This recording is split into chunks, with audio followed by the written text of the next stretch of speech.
Hello and welcome back to my channel. Today's exercise is how to create a sphere in watercolour using one wash that's overlaid several times. I've first selected where the light's coming from. You can see the arrow in the corner, and then I've put some water into where the highlight's going to be. This sort of reserves that area to be fairly white, and it'll remain the lightest part of the sphere throughout the exercise.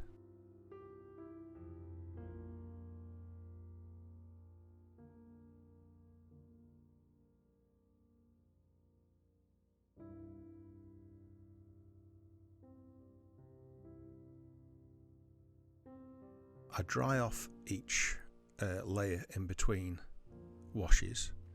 You do have to be quite careful when you get near the edge of the sphere, but this is only an exercise, so don't worry about if you go over it slightly. It's not a problem. I've just removed a little bit more of the paint that's bled into it. We're on a dry wash here, so I'm wetting around the edge of the highlight just to give it a slightly diffused edge. I'm then going to apply another wash. This is the same strength again, overlaying the previous wash.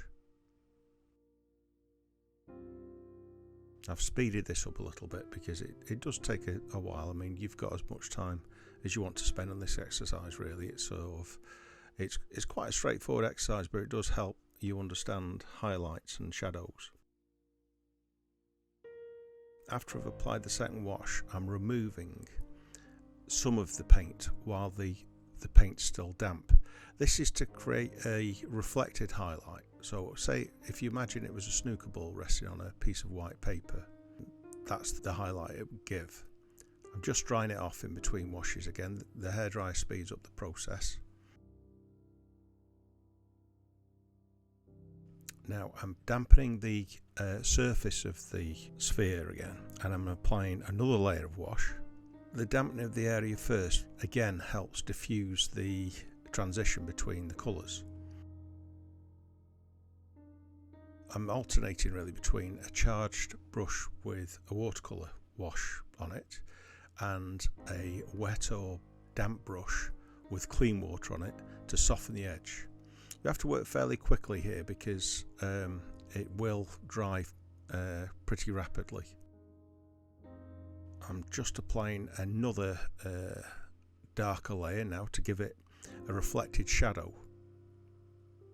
I'm softening it again with a brush just damp with clean water. I'm now just taking the darkest part a little bit lower to reduce the reflected highlight. Now this is a sort of bonus part to the video really. I'm adjusting all of the layers with an overall coat of a slightly darker wash. This helps unify the colours. The one drawback it has, you'll probably notice that you do lose some of the mid-tone modelling of the sphere. It does unify it, but it does tend to have this effect of flattening it as well.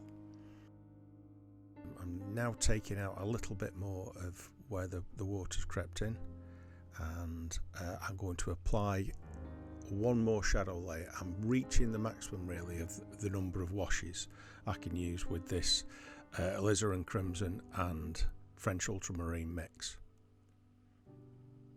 You obviously don't have to take it this far if you don't want to. That's the end of the exercise now.